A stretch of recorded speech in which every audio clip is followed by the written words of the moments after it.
नमस्कार। जैसा कि हमारा वादा था आपको कि सोमवार को हम थोड़ा आपको नक्षत्र के बारे में बताएंगे, हल्का सा, जिसमें आपको कोई लोड नहीं लेना, बस आपको अवेयर रहना है कि हमारी कोई भी राशि हो, हमारे ऊपर किस प्रकार ग्रह अपना असर डालते हैं, सभी ग्रह। तो ये थोड़ा आपको बताने के लिए बता रहा हूं मैं। अभी आप देखिए, आप सबको आपकी आपकी राशि मालूम होगी। यस, एवरीबॉडी, सब व्यक्तियों को अपनी अपनी राशि मालूम है। अब वो राशि को जो ऑनर होगा वो भी आपको मालूम होगा कि मेरी राशि है मकर, तो मेरी राशि कौन है? शनि है। मेरी है लिब्रा, तो मेरा वीनस है। इस प्रकार के भाव होंगे। लेकिन आपकी इस कड़ी में जो प्रधान ग्रह है, वो मान रहे हैं हम आपका कि जो आपकी राशि का ऑनर है वो है, लेकिन साथ साथ उसके पीछे डब्बे भी लगे हुए 8 ग्रह के। कोई ग्रह से आप पीछा नहीं छुड़ा पाओगे। क्या आप ये सोचोगे कि मेरा शनि का टाइम चल रहा है, शनि इज मोर पावरफुल? आपका शनि पहले डब्बे में लग गया, बाकी डब्बे 8 नंबर पीछे लगे हैं। ठीक है, वो कैसे? तो थोड़ा हम देखते हैं। जैसा हमने आपको बताया कि 30 डिग्री होती है हर राशि की, है ना? हर राशि की, आपकी मेष हो या मेरी मिथुन हो या अंजू की वृषभ हो या कोई भी हो, हर राशि के 30 दिन होते हैं। और आप महीना कोई आपका हो, अप्रैल में बर्थडे आया तो अप्रैल हो सकता है 31 का हो, 30 का हो। किसी का फरवरी में आया तो 28 का हो। बर्थ मंथ अलग अलग हो सकते हैं, लेकिन आपकी जो राशि है वह सबके 30-30 दिन होते हैं, मतलब 30-30 डिग्रियां होती है। अब उसी के आधार पर हमारी वैदिक ज्योतिष बनी। तो एक कृष्णमूर्ति पद्धति उसी प्रकार आई कि जिस प्रकार आप सब लोग अपने ग्लास से देख रहे हैं कि मेरे शनि ग्रह का इंपैक्ट मेरे ऊपर आ रहा है। ठीक है, लेकिन उस इंपैक्ट में फॉर एग्जांपल शनि की लाइट है ब्लैक कलर की या ग्रीन कलर की, फॉर एग्जांपल, या उदाहरण के लिए समझाएंगे, आप मून की राशि, मून की आपके ऊपर सफेद लाइट आ रही है, वह मून से निकली व्हाइट, आप तक आई व्हाइट, लेकिन बीच में अगर कोई रेड कलर का मिरर बीच में लगा दे तो आपके बॉडी पे कौन सी लाइट आएगी? बोले बोले बोले बोले। Red red red. अगर ग्रीन तो ग्रीन। तो उसी प्रकार हर ग्रह से जो प्लैनेट निकलता है, जो राज प्रकाश निकलता है, जो पुंज निकलता है, वह इन सब ग्रहों से निकलता है। किसके? जैसे फॉर एग्जांपल मैं स्वयं को शनि मानता हूं। ठीक है, 2 मिनट के लिए कल्पना कर, मैं खुद शनि हूं। मैं चंद्रदेव की राशि में बैठ गया तो 4 नंबर में बैठा। ठीक है, तो मेरे पास एक काम क्या हो गया, मेरे को 4 नंबर का ध्यान रखना है, साथ ही साथ में मुझे 10 और 11 का ध्यान रखना है ना। 10 और 11 मेरे खुद के रूम में, जैसे एक 4 नंबर कमरे में बैठ गया तो मेरे को पहला काम 4 नंबर का भी ध्यान रखना है। 4 नंबर के अलावा 10 और 11 का भी ध्यान रखना है, क्योंकि 10 और 11 2 कमरों की चाबी मेरे पास है। लेकिन साथ साथ में रखना कि मेरे 4 नंबर का जो मर्क है उसके पास 9 कमरे हैं। उस किस कमरे की चाबी जिसके पास है, मुझे उसका भी ध्यान रखना। उस चाबी का काम नक्षत्र करते हैं। तो पहले बात, जिसके कमरे की चाबी जिसके पास होगी, तो क्या सुनोगे आप? वो चाबी वाले को बोलेंगे दरवाजा खोल दे भैया, हाँ या ना? तो जिसका मकान का मालिक है उसको क्या भूल जाओगे आप, लेकिन ध्यान किस पे दोगे? ये भैया चाबी तेरे पास है यार, खोल दे थोड़ी देर के लिए। तो आप कहना किसका मानोगे? जिसकी पास चाबी है। तो चाबी होते हैं आपके नक्षत्र। एक सरल ढंग से मैंने समझाने का प्रयास किया है आपको, जो कि हम एक प्रेजेंटेशन के रूप में थोड़ा सा देखते हैं आपको। देखिए, आप ये जो बनाया था हमने, अब आप इसमें अपनी अपनी राशि का चयन करना है। कौन सी राशि है? फॉर एग्जाम्पल हम एग्जाम्पल लेते हैं एरिस का ही। तो येलो में देखिए आप एरिस लिखा हुआ है ना, एरिस लिखा हुआ, और येलो के पास में क्या लिखा, मार्स। ये तो हमको आता है कि भाई एरिस एक नंबर है, मालूम है, मेष राशि है, एक नंबर है, और इसका मालिक कौन है, मार्स। अब इसके एक नंबर में क्या खामी होती है, ये मेष में क्या है, 9 दरवाजे हैं, है ना, 9 दरवाजे, 9 चाबी वाले हैं। तो मेष में 4 चाबी अश्विन नक्षत्र के पास, 4 चाबी भरणी नक्षत्र के पास, 1 चाबी कृत्तिका नक्षत्र के पास। हर जो गार्ड है, जो जिसके पास चाबी है, थोड़ा सा समझाने की कोशिश करो। तो जैसे आप ये नक्षत्र मान लें 1, 2 और 2.25, 4, 4, 9, तो ये 4 और 4 और 1, 9, ये 9 ग्रह पूरे हो गए आपके। हर राशि में 9 ग्रहों का कंट्रोल पूरा रहता है, प्रतिशत वाइज कामकाज हो। अब प्रतिशत कैसे बांटेंगे कि फॉर एग्जांपल मेरा मार्स, मंगल ग्रह, मेरा मंगल एक नंबर में, मेरा गुरु बैठा है, गुरु बैठा है एक नंबर में। अब एक नंबर में गुरु, तो आपने देखा हॉरोस्कोप में एक नंबर में गुरु, अरे गुरु जी मेरा गुरु लग्न है, मेरा मेष लग्न है, पर मेरे लग्न में तो गुरु बैठा है। अब गुरु क्या की कहानी है कि गुरु मेष में तो बैठा है, लेकिन गुरु किस नक्षत्र में बैठा है, अश्विनी में बैठा है, भरणी में बैठा है, या कृतिका में बैठा है। अब आप है ना इनके नामों में जाना, बस नंबर में चले जाना, अश्विनी, भरणी, कृतिका। आपको याद नहीं होगा, मैं बहुत सरल टेक्निक दे दूंगा कि आप 2 मिनट में निकाल सकते हो कि कौन से प्लैनेट का नक्षत्र है। आप बिल्कुल लोड मत लो इसका। तो अश्विनी, भरणी और कृतिका, तो ये हो सकता है मेरा गुरु भरणी नक्षत्र में बैठ सकता है। अब भरणी में भी बैठा, तो भरणी के कौन से पाद में बैठा, तो भरणी के 3 पाद में बैठा। तो मेरा गुरु अगर मेरी मेष राशि में बैठा है, तो भरणी 3 ऐसा लिखा होगा, आप आपके पत्रिका खोलेंगे तो भरणी 3 मतलब भरणी नक्षत्र के तीसरे उसमें बैठा है, चरण में। ठीक है, ये चरण समझ लीजिए आप। 2 मिनट आप मेरे पर ध्यान दें, आप पूरा मेरी बातों पे, चार्ट पे ध्यान दें। ठीक है, अब थोड़ा हमको आगे ही बढ़ना है। अब मेष का ले रहे हैं हम केवल अभी। यहां पर मेष में गुरु बैठा है मेरा भरणी नक्षत्र के तीसरे पैद में। ठीक है, अब आया समझ में। एक आप लिखो मत, कुछ पदों को यस नो का इंडिकेशन दे दो। आप समझ रहे हो ना इतना कि अगर एक आपकी जोडियक है, राशि है, जिसमें कोई ग्रह बैठता है, जिस राशि को हम एक नंबर से जानते हैं, वह नंबर से उसका मालिक को जान लेते हैं। वही नंबर के अंदर 2.25 नक्षत्र होते हैं, और हर नक्षत्र के 4 चरण होते हैं। 4 चरण, 4 चरण 2 नक्षत्र के हो गए, और 1 चरण कृत्तिका का। तो देखिए कृत्तिका का 1 चरण यहां आ गया, और बाकी 3 बचे वो कहां गए, दूसरी राशि वृषभ में।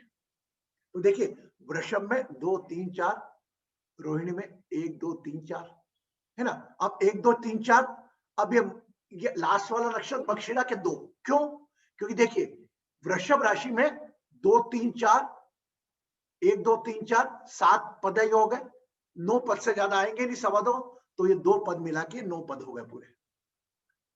ओके, देखो आप सबके 9 पद बने हुए हैं। कृतिका के 2, 3, 4, कृतिका के 4 होते हैं, लेकिन एक क्यों, एक कहां गया, एक मेष में चले गया, है ना, ऊपर गया ना मेष में। आ रहा समझ में नहीं एवरीबॉडी, है ना। एक मेष पे चलेगा, तो बचे हुए 3 वृषभ में आएंगे, फिर 4 रोहिणी में आएंगे, तो 4 और 3 7, और बचे हुए 2 मृगशिरा के आएंगे, पहला और दूसरा। और तीसरी राशि जो आएगी मिथुन, तो बचे हुए 2 पद उसमें चले जाएंगे।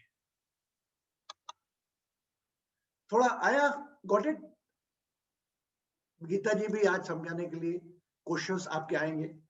अब मैं इसको थोड़ा और डिटेल में करता हूं, वेट, डिटेल में नहीं मतलब उसको इलोबरेट करता हूं मैं।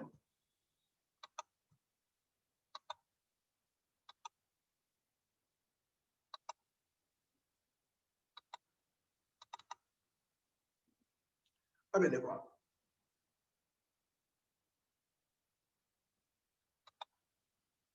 राशि, स्टार, सब गॉड।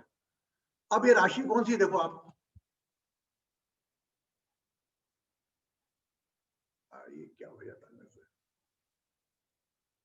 आपको दिख रहा है सबको क्लियर? हाँ, तो मेरे भाई इसके है। अब ये देखो, एरिस, मंगल, फायर, हेड और ब्रेन, क्लियर हो गया?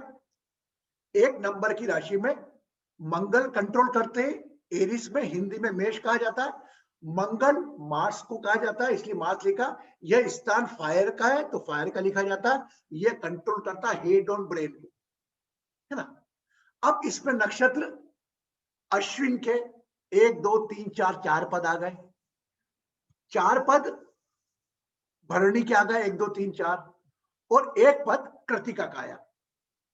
अब वैसे ही ये चारों पद जो आएंगे, तो जैसे हमने कहा था गुरु, गुरु हमारा अगर मेष राशि में बैठा है और भरणी के तीसरे पद में बैठा है, तो तीसरे पद का मालिक कौन है? शनि। तो वह शनि की बात सुनेगा, शनि के पास चाबी है, ये सिंपल अर्थ निकाला। हो सकता है आप लोग देखिए, आप फॉर एग्जाम्पल मैं आपको बताता हूं कि अगर मेरा गुरु मेष राशि में अश्विनी के तीसरे पद में बैठा है, तो चाबी किसके पास है? कौन बताएगा? सन। सन, वेरी गुड, बहुत छोटी छोटी बात आप। सन, अगर गुरु या शुक्र मेष राशि में बैठा है और भरणी के वो पहले पाद में बैठा है, वो कौन देखेगा उसको? मंगल। मंगल। तो आप देखो, राशि का स्वामी भी मंगल, उसके नक्षत्र का स्वामी मंगल, तो यहां पर मंगल क्या हो जाएगा? बहुत प्रबल हो जाएगा। ठीक है, तो ये आपको समझ में आता है? ऐसे पूरे के पूरे हमने 12 के 12 बना रखे। अगर आप देखना चाहो कोई भी एक राशि का एग्जांपल लें आप, किसकी चार्ट लेके, किसका चार्ट समझे, किसको याद है उसका चार्ट का? मेरा तुला है। तुला है तो तुला लेते हैं हम, चलो।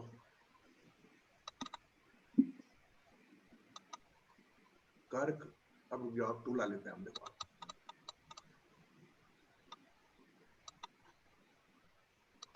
ये तुला।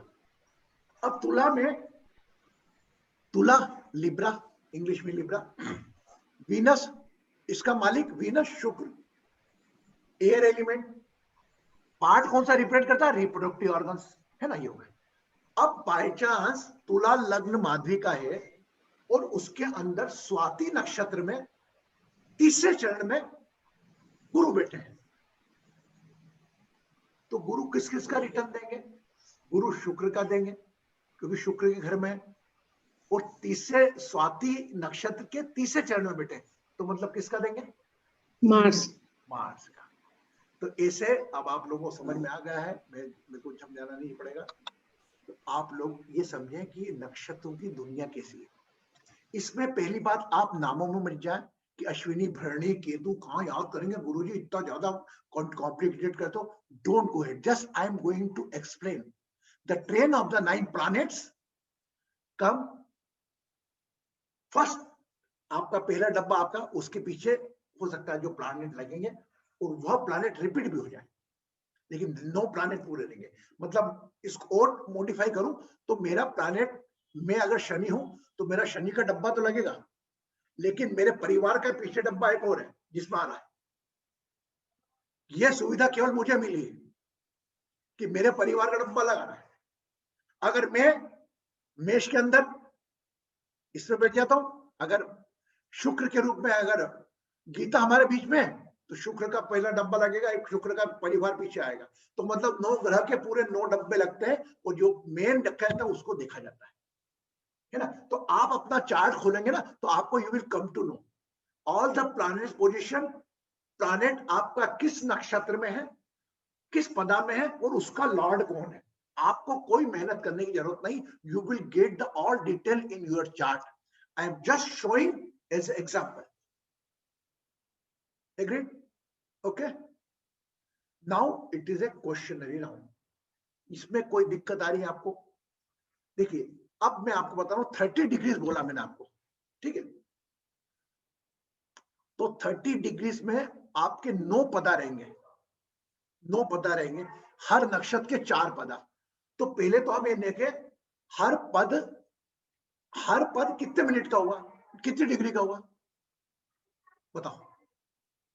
9 हैंगे तो कितना होगा, 9 या 27, मतलब 3.2 का, 3.2 का, और 4 पद नक्षत्र होता 3.2 इंटू 4, 13.20, 13.20 डिग्री का हर एक नक्षत्र होगा, जिसमें 3.2, 3.2, 3.2, 3.2 डिग्री के 4 पद रहेंगे। बस आप थोड़ा थ्योरेटिकल समझ लो। तो मेरे 9 पद आना है तो 4 पद एक नक्षत्र के, 4 पद दूसरे नक्षत्र के, 1 पद दूसरे नक्षत्र का, बचे हुए 3 पद दूसरे में। ऐसा ये शिफ्ट चलेगा पूरी 12 राशियों का रोटेशन होकर 360 डिग्री में 28 नक्षत्र बटे हुए हैं। ठीक है, तो आपके जीवन में अगर ये मान रहे हैं आप कि मेरे मुंह में, मेरे तो लग्न में चंद्र है और चंद्र में गुरु है, तो गुरु चंद्र के फल देगा, लेकिन गुरु साथ में चंद्र के भी फल देगा, ऐसा नहीं देगा, उस भाव के भी फल देगा, उस जिस नक्षत्र में बैठा है उसके भी फल देगा, और वो अपने दोनों जो घर है, जो 2 घर जो खुद के 9 नंबर और 12, उसके भी फल देगा। अब आपको लगेगा कि गुरुजी सबसे पहले किसके देगा, हु इज द नंबर 1, तो नंबर 1 विल बी द नक्षत्र लॉर्ड। ये थोड़ी विद्या अलग हो जाती है, इसको बोलते हैं हम केपी विद्या। नहीं, इसके अंदर कोई ऊंच नीच नहीं होता, कोई ऊंच नीच नहीं होता। इसको देख, बस मैंने आपको हल्का सा नॉलेज दिया है। केपी एस्ट्रोलॉजी में वैदिक से डिफरेंस ये है कि उन्होंने और माइन्यूटली करके 3.2 डिग्री तक वो लेकर आए। ओके, तो हल्का सा मैंने नॉलेज आपको दिया है। अब कल से हम थोड़ा थोड़ा और डीपर जाएंगे, कोई चार्ट पकड़ेंगे, है ना। कल किसी का भी चार्ट आप मुझे भेज दीजिएगा, क्योंकि हम उस चार्ट की डिस्कशन करेंगे। कल हम एक चार्ट में डिस्कस करेंगे कि आप इसका ग्रह है तो ये कौन कौन के फल देगा। इवन आप वो केपी एस्ट्रोलॉजी में जाएंगे, आपके सॉफ्टवेयर में मौजूद होगा, और केपी सॉफ्टवेयर में आप टिक करते जाएंगे तो वो 12 के 12 भाव आ जाएंगे कि सूर्य किस किस भाव का फल देगा, सन किस किस भाव का फल देगा, मंगल किस किस भाव का। ये भी इस सिस्टम से आपको जनरेट हो जाता है, तो इसमें भी आपको दिखाना नहीं, एक हमको समझने के हिसाब से वो बताया, बाकी you will get all the details. सब ऊपर से गया या कुछ आया नहीं आया। पूनम, गुलाटी मैडम, आया ना कुछ आया, गुड। सो नक्षत्र play vital role as per the कष्टमूर्ति पद्धति, और वाकई माइन्यूटली से माइन्यूटली टाइमिंग पे जाना हो, उसके लिए हमें केपी एस्ट्रोलॉजी ही देखना पड़ेगी।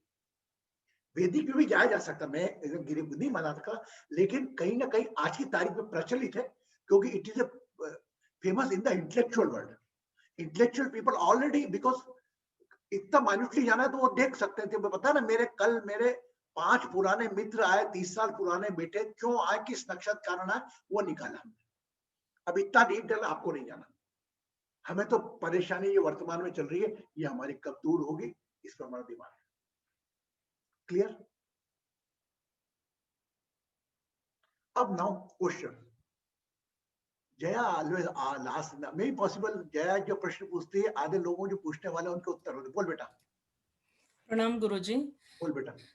मैं देख रही हूँ कुंडली में कैसे ये केपी चार्ट निकालना है, विद इन दैट कहाँ होगा, आपने कहा डिटेल में है। आपका आप है ना, आप लेफ्ट साइड में आप जो भी सॉफ्टवेयर यूज करते हैं उसमें केपी चार्ट भी लिखा है। आपका मोबाइल पे जाएंगे ना, आप एस्ट्रो से यूज कर रहे हैं आप, तो उसके अंदर या आप एस्ट्रो से जी, तो उसमें आप लेफ्ट साइड में देखेंगे केपी चार्ट लिखा है। केपी मीन्स कृष्णमूर्ति पद्धति। तो केपी चार्ट आप डालेंगे तो you will get the two chart. वो उसके बारे में हम डिस्कस कल करेंगे, है ना।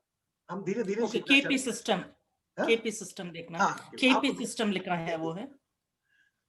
अब केपी सिस्टम में जैसे अभी नॉर्मल वाले में हम आते हैं तो लग्न और चंद्र कुंडली आती है, इसमें 2 कुंडली आएगी, केपी कुंडली और लग्न कुंडली।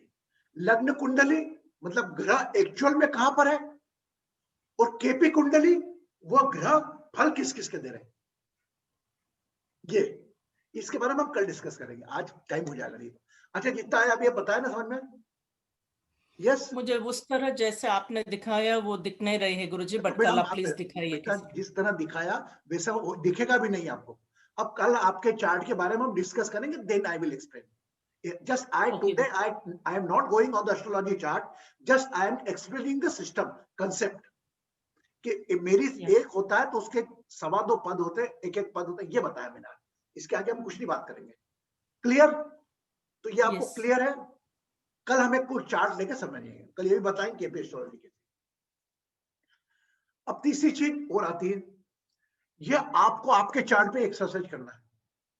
आपके चार्ट पे आपको केपी चार्ट मिल जाएगा, अगर नहीं है तो मैं निकाल के दे दूंगा आपको, केपी चार्ट मिल जाएगा। तो आप ये वैदिक चार्ट और केपी एक ही है, वही के दृष्टि में वही देखना, लेकिन उसमें आपको जो आपका ग्रह, आपका प्लैनेट आपके 4th हाउस में बैठा दिख रहा है, लेकिन पता लगा वो 4th हाउस के साथ साथ वो तो छठे हाउस 5वें घर में केपी के हिसाब से।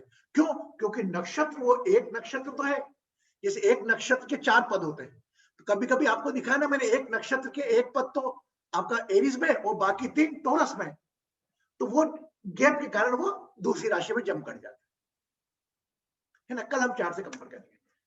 अब आते हैं हम हमारे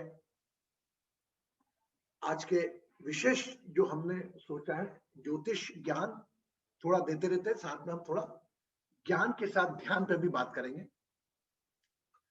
देखिए ये जो ज्ञान मैं आपको दे रहा हूं ज्योतिष का, ये केवल एक अवेयरनेस के लिए दे रहा हूं, अवेयरनेस के लिए। आप अपने चार्ट पे अवेयर होकर जो प्रश्न बने वह प्रश्नों के उत्तर आप गूगल करके खुद निकाल सकते हैं। माय सन इन द ज्येष्ठा नक्षत्र, what the result, you will get all the details. Google करिए, गूगल गुरु सबसे बड़ा गुरु, you will get all the details. मैं तो आपको अवेयर बता रहा था कि ऐसी से प्रेडिक्शन देखना है। कल हम इसको थोड़ा और इलाज में बात करेंगे। कहां पर है? कोई बासु जी से पूछ लेता आखिरी बार। बासु जी मेरे बाद कुछ कमेंट करना चाहेंगे आप केवल इसके ऊपर कि अपने जो एरीज का एग्जांपल देके बताया? हेलो। हाँ जी। नहीं आप जो बोले हो ठीक है, आप जो समझा रहे हो ठीक ठाक है, मतलब ठीक ठाक, मतलब जो आप सब लोग को बोले हो जो चार्ट तैयार करके बोले हो, तो केपी सिस्टम का जो मेथड है, उसका जो लॉर्ड का नक्षत्र लॉर्ड का कॉन्सेप्ट है, उसका जो सब लॉर्ड का कॉन्सेप्ट है, जो लास्ट में सब लॉर्ड फल जो देता है सब लॉर्ड का देता है, उसका भाव का भी एक तो भाव का भी डिफरेंट होता है। कल डिस्कस करेंगे बस ये चार्ट लेके बना।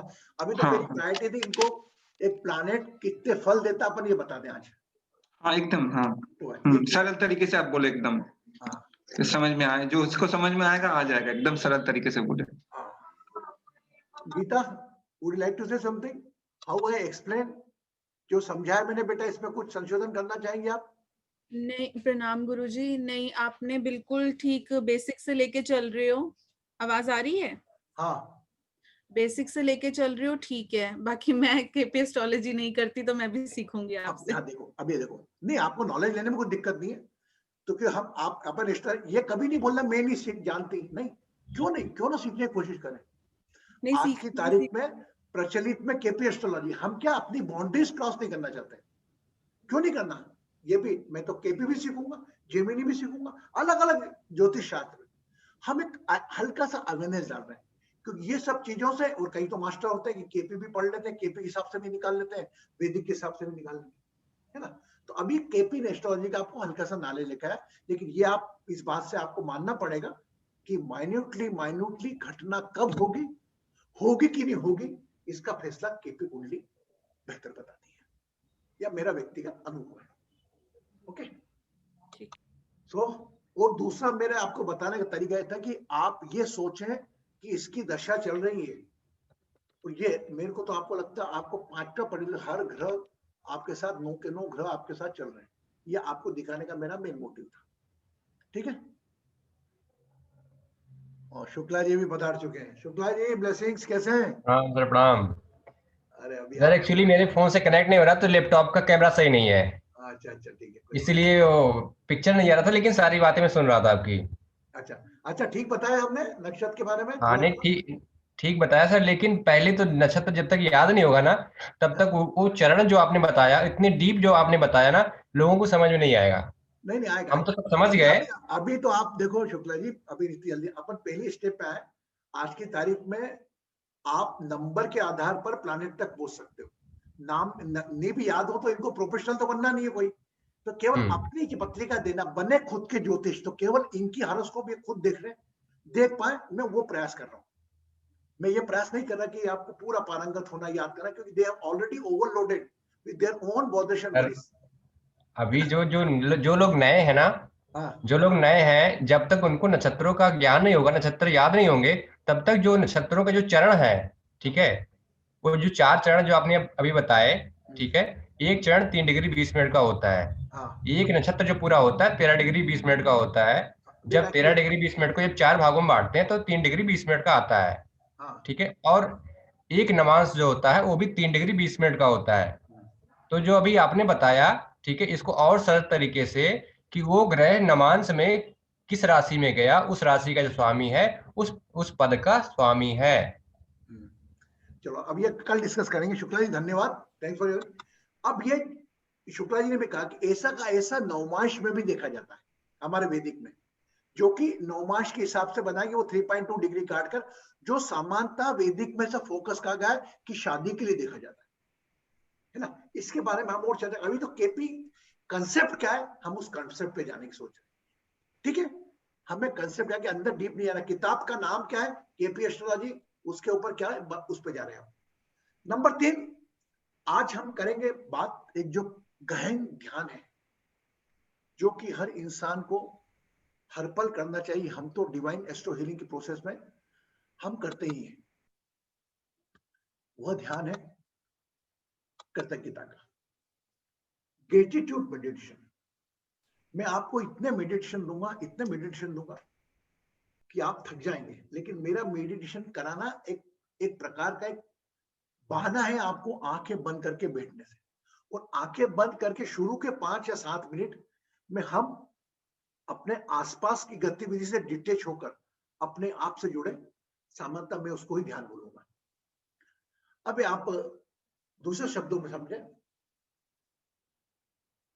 ध्यान मैं बता चुका हूं 1 बार 10 बार, लेकिन फिर बता रहा हूं आपको। ध्यान हमारा स्वभाव है।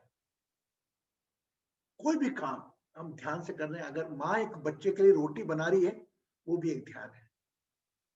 अगर पिता ऑफिस से गाड़ी लेके जा रहा है, ऑफिस पे पैसा कमाना, वो भी एक ध्यान है। बस ये चीज है कि बाहर का ध्यान आपको कंसंट्रेशन रखना पूरा। अगर आप खाना खा रहे हैं, ये हवन कर रहे हैं, ये भी एक प्रकार का ध्यान है। ये ध्यान कब होगा, जब आपका ध्यान टीवी मोबाइल से बढ़ के केवल अपने भोजन के पोट और चबाने तक होगा। आपका भोजन और आपकी प्रोसेस, ये 3 चीज मिलेगी तो भोजन ध्यान होगा। तो आप ध्यान, तो आप कोई बोले ध्यान करता हूं मैं 1 घंटे ध्यान करती हूँ, 2 घंटे ध्यान करता हूं, अरे एक मजदूर 3 घंटे बोरी उठा के काम करता है, वो भी एक ध्यान है। तो इस बात को आप बिल्कुल मत लो। ध्यान आप जानते हो अच्छी तरह करना। कल्पना करो बच्चा आया आपका बाहर से, कोविड के 9 महीने के बाद, उसको जो अच्छा लगा वो बना रहे हो ध्यान से। वो कितने ख्याल से बना रहे हो, कितने प्यार से बना रहे हो, उस ध्यान में आपका प्यार भी, भाव भी। तो there is a meditation along the with the feelings. Okay, एक सैनिक देश की सीमा के लड़ने जा रहा है, वह भी एक ध्यान है, बस वो करेज के साथ ध्यान है। आज मैं ध्यान को अलग ढंग से बता रहा हूं आपको। Meditation with the courage. और अगर एक छात्र अपनी पढ़ाई के साथ देख रहा है, पढ़ाई में उत्तर दे रहा है, प्रश्नों के जवाब दे रहा है, इंटरव्यू दे रहा है, तो जो meditation along with the intellect. पर ये बाहरी ध्यान के लिए आपको कंसंट्रेशन की जरूरत है, और अंदर का ध्यान ये करने के लिए आपको डीकॉन्सेंट्रेशन की जरूरत है। पूर्णतः मुक्त मान लें, अब आप है ही नहीं, मेरा नाम कृष्णा मिश्रा है ही नहीं, मैं कौन हूं मुझे नहीं मालूम। तो whenever you want to go inner side, go for the deconcentration. अब कंसंट्रेशन से डीकॉन्सेंट्रेशन की प्रोसेस में आना, इसको एक आर्ट कहते हैं, इसको गाइडेशन बोल लो, जैसे कुछ लोग ध्यान कराते तो एक ऑब्जेक्ट पे ध्यान करते हैं, तो इसको हम अष्टांग योग में धारणा बोलते हैं कि पहले धारणा कर ली कि कोई चीज पे देखा, धीरे धीरे आपका ध्यान उस पर बनना रहा, कॉन्सेंट्रेशन रखा आपने बाहर की चीज पे, आपका आसपास के देव पे ध्यान है, धीरे धीरे कॉन्सेंट्रेशन कन्वर्ट इन ए ध्यान, इन अ मेडिटेशन। तो इसीलिए धारणा आती है हमारा अष्टांग योगा में, इसके पहले, ध्यान के पहले। अब धारणा भी तो मैं भी आपको कभी कभी कहता हूं कि थिंक, इमेजिन एंड फील, सोचें, कल्पना करें, महसूस करें।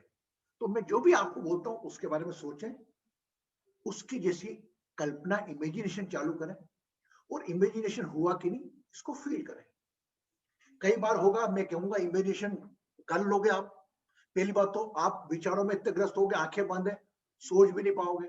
अगर सोचने से दूसरी स्टेप कल्पना में भी गए तो विजुअलाइज नहीं कर पाओगे, होगा शुरू में होगा ऐसे ही। और लेकिन कल्पना भी कर ली पर उसको महसूस नहीं कर पाओगे, ये भी होगा। लेकिन एक अभ्यास से धीरे धीरे धीरे आप ऐसे हो जाओगे कि मैं आंखें बंद करने का बोलूंगा और जो बोलूंगा मैं कुछ भी बोलता रहूं, आप ध्यान में चले गए। ऐसा मेरे साथ कई लोगों के साथ होता भी होगा। मैं भस्म योग करा रहा हूँ, सैंडविच ले रहा हूँ और आंखें बंद करके आप चले गए, तो वो आप तो भस्म योग से पहले ही ध्यान में चले गए। तो होता है ना आपके साथ, हाँ या ना? लॉट ऑफ टाइम्स हैपन कि मेरी आवाज ही डिसेबल हो जाती है और आप कहीं और नहीं निकल जाते हो। फिर मैं बोलता हूँ कि आंखें खोलो, आसपास के वातावरण पर ध्यान आओ, तो ऑटोमेटिकली आप खुल जाती है। It's happen sometime, may be possible, कई लोगों के लिए अधिकार होगा जो ध्यान करते हैं नियमित, उनको तो होता होगा। यस, अभी हमने पित्त प्राणायाम के माध्यम से ध्यान में गए थे। आज हमारा हम कृतज्ञ ध्यान करेंगे, ग्रेटिट्यूड मेडिटेशन। अब एक बात बताओ, ये 2 मिनट का प्रश्नोत्तर ही रखता हूं आपसे। अगर आज की तारीख में, देखिए सबके उत्तर अलग अलग होंगे लेकिन सबके उत्तर सही होंगे। भगवान ने बोला, मिश्रा जी उठाओ बोरिया बिस्तर, 2 मिनट का टाइम दूंगा, 2 मिनट का। किस किस को धन्यवाद देना चाहोगे?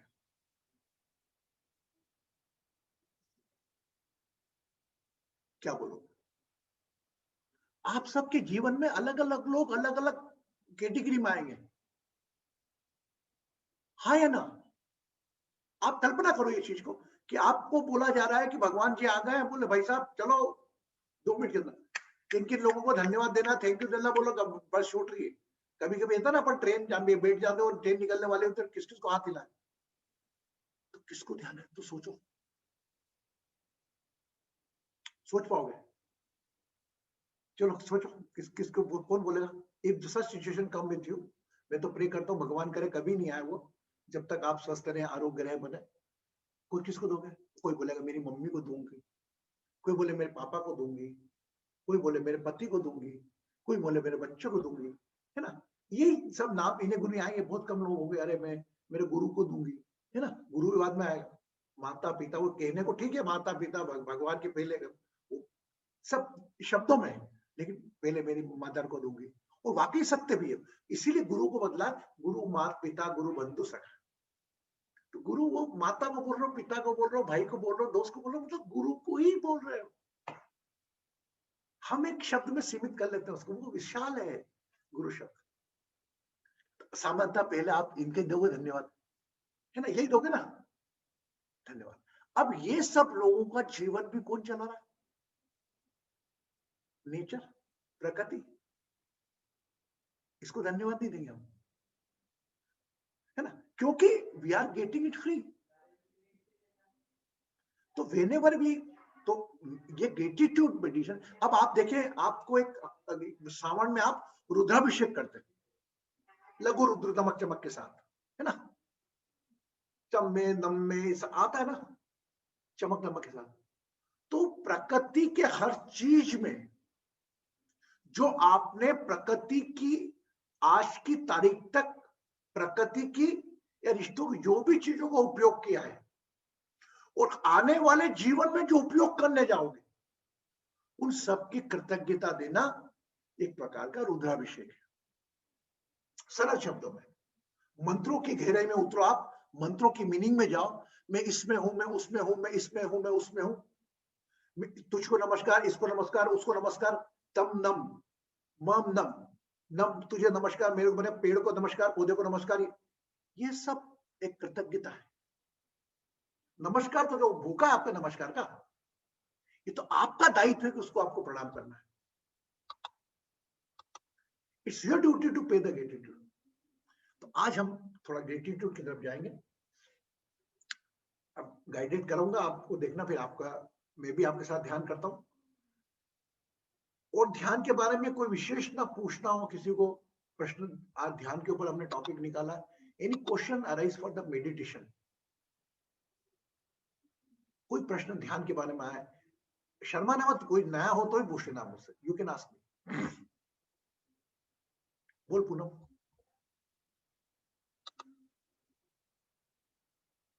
गुरुजी, जैसे जब हम ध्यान लगाते हैं और कभी कभी ध्यान कहीं चला जाता है, जैसे अभी आप कह रहे थे, तो ये नॉर्मल है? जैसे हम आप आंख बंद करते हैं, अब सोचते तो ये है कि आपकी आवाज सुनते भी रहेंगे, फॉलो भी करेंगे, लेकिन कभी ऐसा जरूर हो जाता है कि आप कहीं और ही पता नहीं कहाँ चले जाते हैं, फिर सडनली आपको याद आता है कि हम आवाज सुन रहे थे, वो कहाँ गई? तो क्या ये नॉर्मल है? ये तो यही तो ध्यान है एक्चुअल, अच्छा। कि वर्तमान में जिस स्थिति में हो आप, उसको छोड़कर कहीं और चले जाना। अब कहीं और, या तो आप विचारों में चले गए, कहीं और तो आप भावनाओं में चले गए, कहीं और या भौतिकवाद में चले गए कि अगर मैं स्विट्जरलैंड में होती, अरे बाप रे बाप, एक भौतिकवाद। तो यही होगा ना, या भौतिकवाद में चले गए, या विचारों में, तो विचारों और भौतिकवाद का संबंध है, भावनाओं और रिश्तों का संबंध है। क्योंकि हम भावनाओं के साथ स्विट्जरलैंड तो जाएंगे नहीं कि मेरी भावना है, हाँ, नो, यस, कितना ब्यूटीफुल आंसर निकल गया है ना। तो आप विचारों के साथ जाओगे, अल्टीमेटली वापस आ जाओगे। कोई विचार स्थायी नहीं रहेगा, no thought will be stable. Okay, तो आइदर ये जर्नी करोगे, लेकिन अल्टीमेटली आपको जिस चीज की प्यास है, अगर फॉर एग्जांपल आप कहीं यात्रा पे जा रहे हो, है ना, तो निकल रहे हो, तो किसी को आदत गर्म चाय पीने की, थर्मस चाय का भरा रहा है, कोई पानी की बोतल लेके आ रहा है, कोई रास्ते में समोसा लेके आ रहा है ना। तो ये आपका ध्यान के पहले की जाने की प्रोसेस है कि आप कहीं और निकल जाते हो विचारों के साथ। बस ये ध्यान ही कर रहे हैं। अगर मेरी आवाज से आप नहीं सुनी आ रही, बहुत अच्छी बात है। बस जब भी ऐसा लगे कि मैं मेरे साथ नहीं हूं, मैं किसी और के साथ हूं, मतलब मेरे विचारों के साथ हूं, मेरी भावनाओं के साथ हूं, और बाहर होते, तभी एक लंबी गहरी श्वास लेके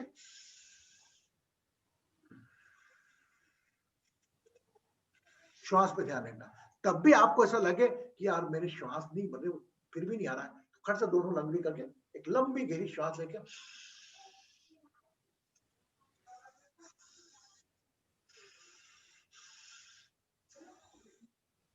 अनुलोम विलोम कर लेना, तो फिर आप छोड़ना, आप जिस दुनिया में थे डिटच हो जाओगे। पहले तो अपनी श्वास से चलेगा तो बहुत अच्छी बात। अगर श्वास से भी नहीं जा पाए तो भाई अनुलोम विलोम, तो पूरे आसपास के थॉट को और फीलिंग्स को डिटॉक्स कर देगी, है ना जी। Anybody else? बाकी सब ठीक है, बाकी सबको आता है? तो आइए हम लोग ग्रेटिट्यूड मेडिटेशन पे आज करते हैं। It's a very meditation good process. आज वही ध्यान पूरा ना,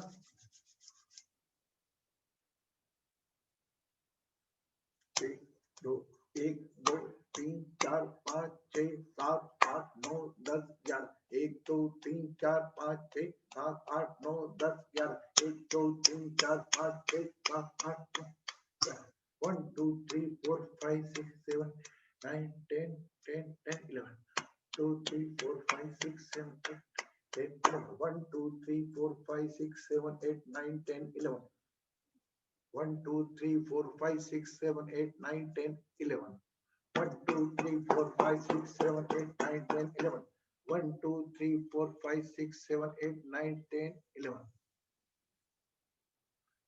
दोनों हाथ रीढ़ की हड्डी सीधी, ऊपर ले जाएं। इसी मुद्रा में आपको कोई ऊपर ले जा रहा है ऐसी कल्पना करें,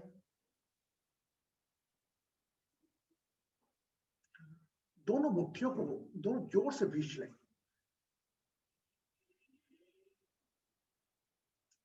मुट्ठियों को जोर से भींचें। घुटनों पर your both hand on your knees and tie your both palms. मुट्ठी बांध लें। कभी एक मुट्ठी ढीली होगी, दूसरी टाइट होगी, दोनों एक जैसी नहीं होगी। Do it. दांतों को भी भींच लें। इसी मुद्रा में नाभि पर ध्यान रखते हुए 11 बार कपालभाति प्राणायाम करेंगे। इसी मुद्रा में दोनों हाथ भींचे हुए, दांत भींचे हुए।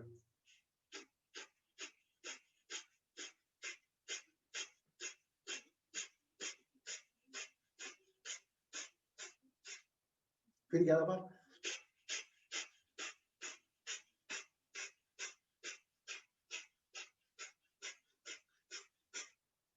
फिर 11 बार।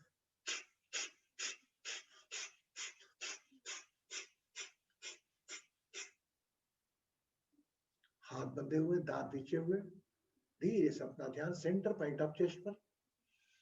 वही 11-11 के 3 राउंड कपालभाति के। ध्यान सेंटर पॉइंट ऑफ चेस्ट पर।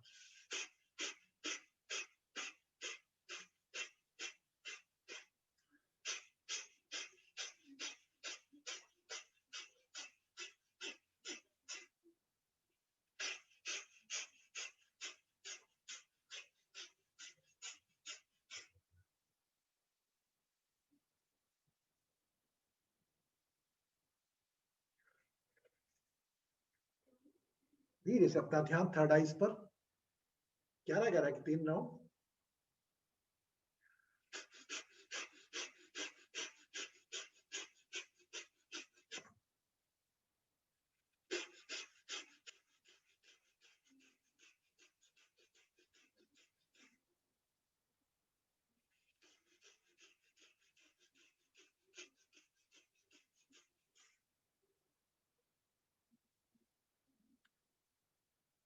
दांतों को ढीला छोड़ दें, हाथों को ढीला।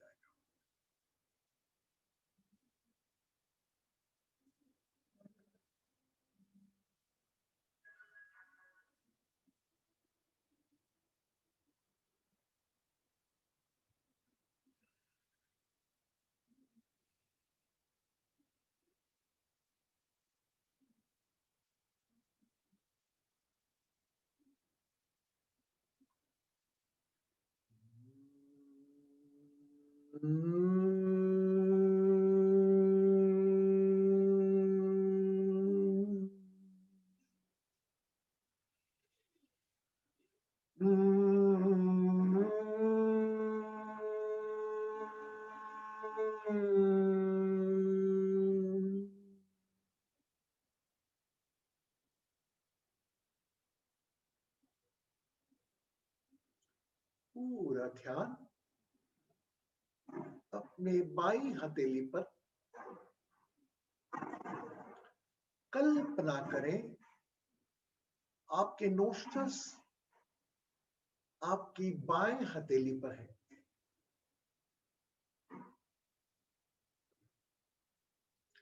बाएं नोस्ट्रल्स के सहारे, मतलब बाएं हाथ के सहारे लंबी गहरी श्वास भरेंगे और राइट हैंड पाम पर रिलीज करेंगे। यह कल्पना करें कि सीधा नोस्ट्रल्स आपका राइट हैंड पाम पर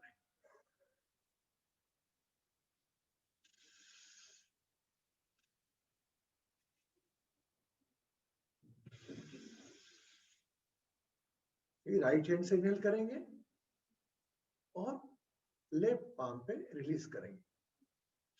डू इट।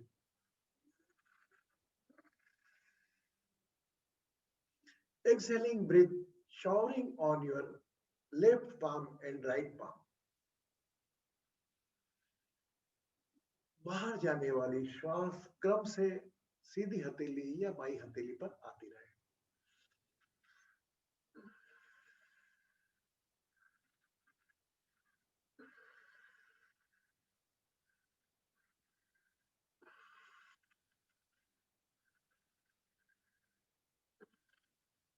रीढ़ की हड्डी सीधी, गर्दन हिलाए नहीं।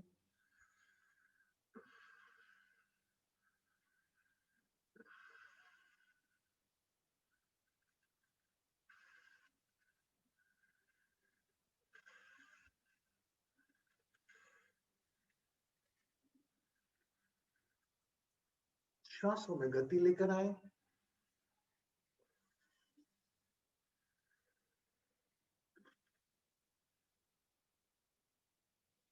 बायां नोस्ट्रल्स बाएं हाथ की हथेली पर, दायां नोस्ट्रल्स दाएं हाथ की हथेली पर, केंद्र बिंदु आज्ञाचक्र। श्वास लेते रहे, छोड़ते रहे।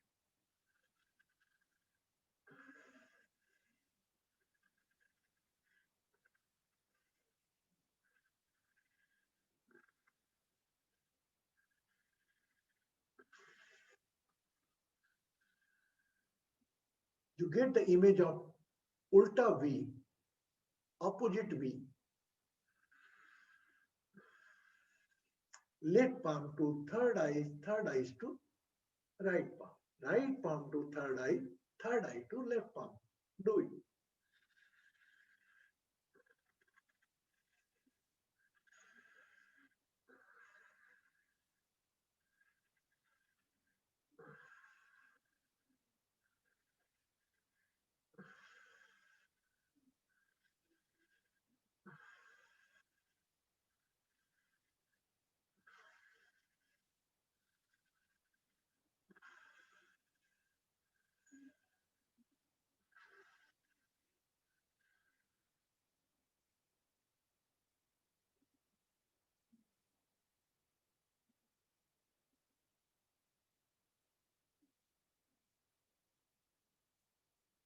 Relax.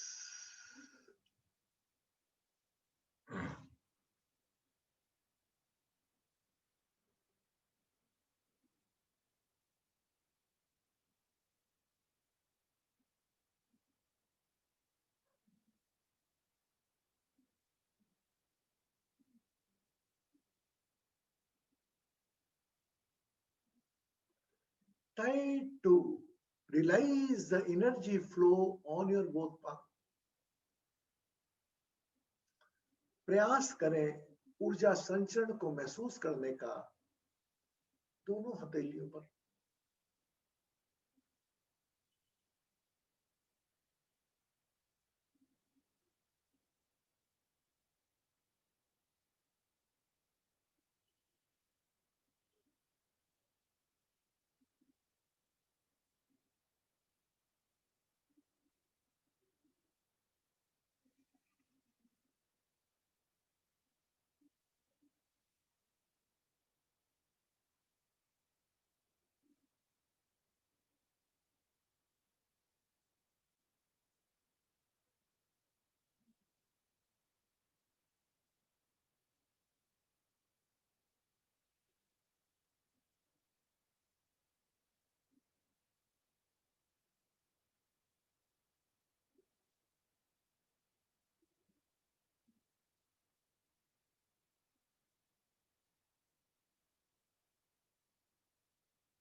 सोचें, समझें, महसूस करें। Think, imagine and feel about sun. सूर्य देव के प्रति अपना कृतज्ञ ध्यान समर्पित करें।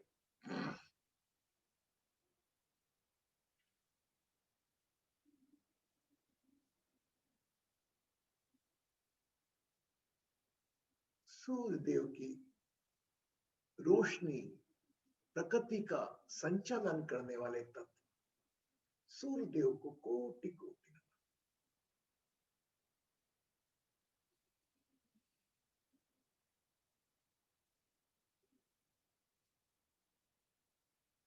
गर्मी में सूर्य देव की रोशनी, सूर्य देव का तेज शरीर को गर्म कर देता है, और वही शीतकालीन ऋतु में सूर्य के प्रकाश का इंतजार रहता है।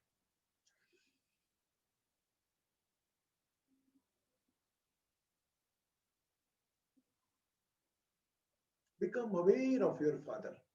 अपने पिता का चेहरा ले आए। Recall the moments which you spent with your father.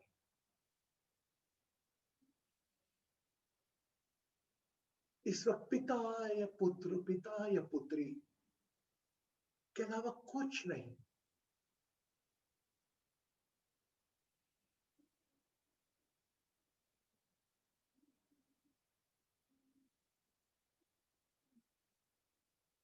Call your father. Be with your father. Whatever time you spent, are spending, जो भी पिता के संग पल बिता रहे हैं, उनका याद करें। Now become aware of moon.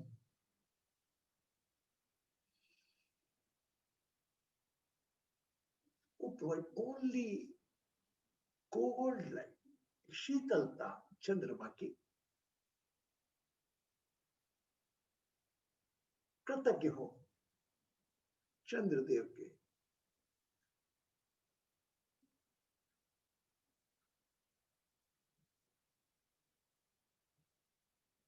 Try to recall your mother face.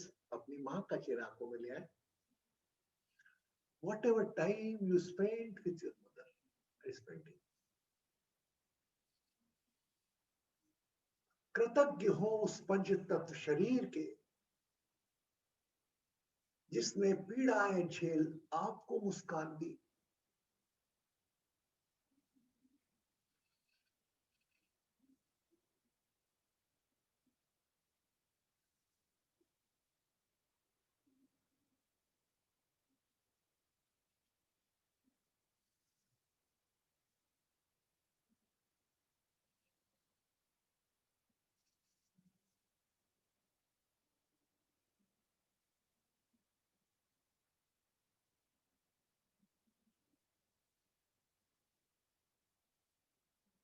Become aware of your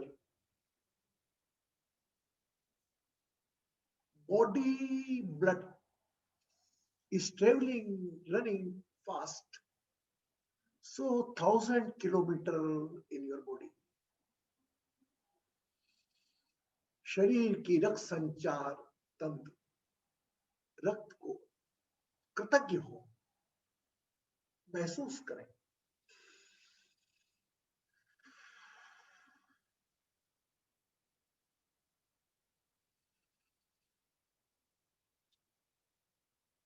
Now become aware of all green planets.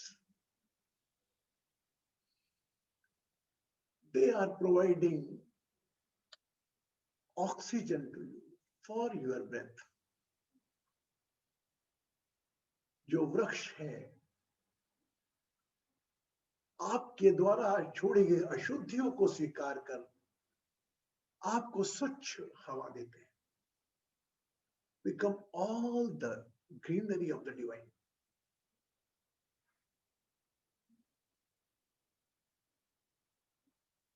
Become gratitude toward water element represented by moon. जल सूर्य प्रकाश के बगैर जीवन असंभव है।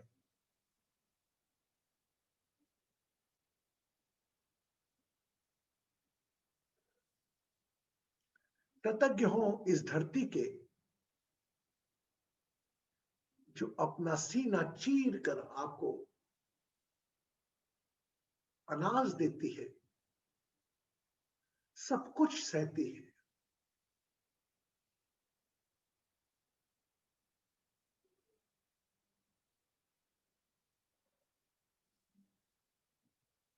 Become aware of all people, those given to knowledge, जिन्होंने आपको ज्ञान दिया, शिक्षक हो, professional mentor, spiritual mentor, just pay the gratitude.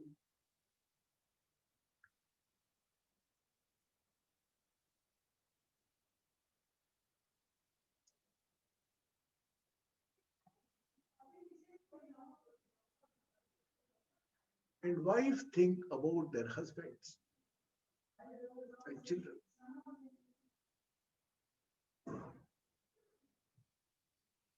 Husband think about their wife.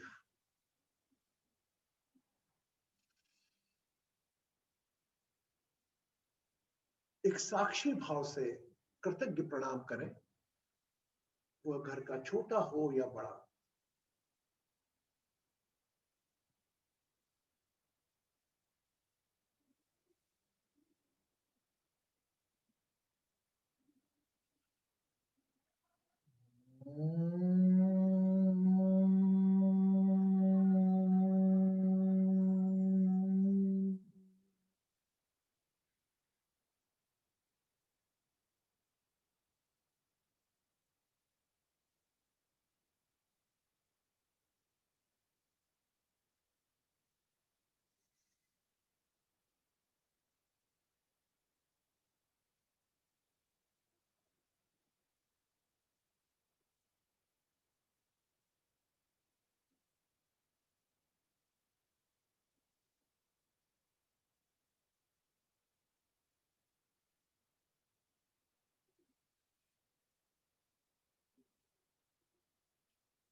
सूर्य सा तेज, चंद्रमा सा मुखड़ा, ये विशाल नेत्र समंदर से गहरा। जब से तुझ संग नाता जोड़ा, छूट गई मेरी मन की पीड़ा। हर सांस मेरी पूजा तुम्हारी, हर पल मेरा प्रसाद तेरा।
लोका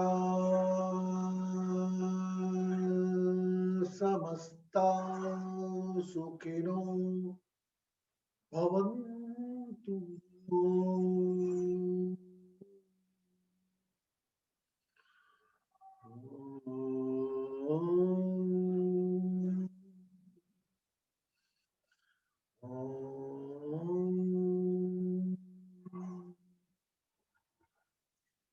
कृतज्ञ हो इस पाशत शरीर के,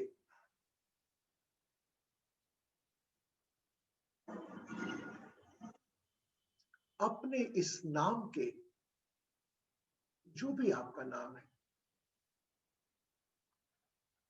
इस नाम, इस शरीर के सहारे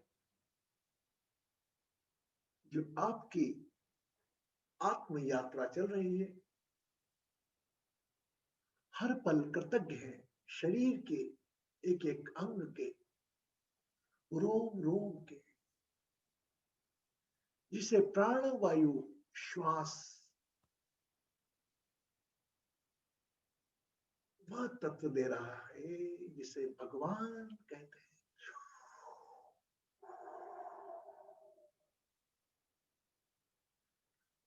पंच तत्व शरीर की कृतज्ञता के साथ अपना ध्यान अपनी श्वास पर ले आए। एक लंबी गहरी श्वास भरें और खाली करें। अपने शरीर और अपने नाम के साथ अपने चेहरे का कल्पना करें। Visualize your own face. अहम ब्रह्मास्मि। अपना ही चेहरा अपनी आंखों में देखें।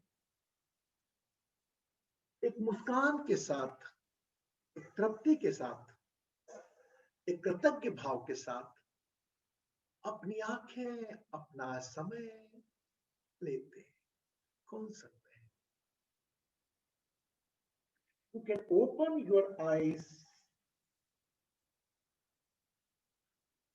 as per your own time.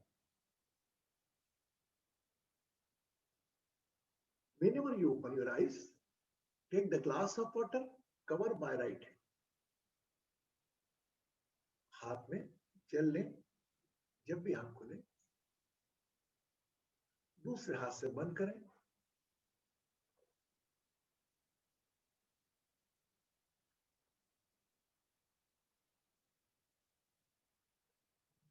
Drink the water.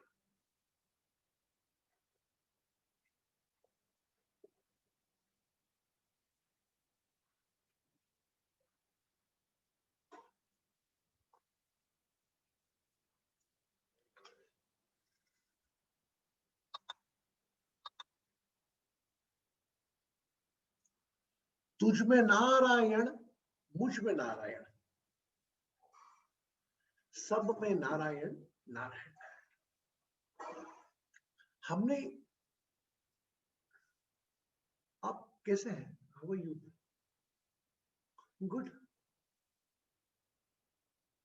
Able to connect with yourself, or able to connect with your thought, or able to connect with your emotions. निशब्द हो जाते हैं हम, जैसे बोला कुछ शब्द ही नहीं रहते और व्यर्थ है इसमें हमारे अनुभवों को शब्दों में ढालना। Thanks for joining. कल पुनः मिलते हैं 8:30 बजे। किसी का जन्मदिन है क्या आज? Anyone birthday celebration? No? Okay. कल 8:30 पुनः मिलते हैं, थोड़े ज्योतिष ज्ञान के साथ और एक सुंदर से ध्यान के साथ। ब्लेसिंग्स।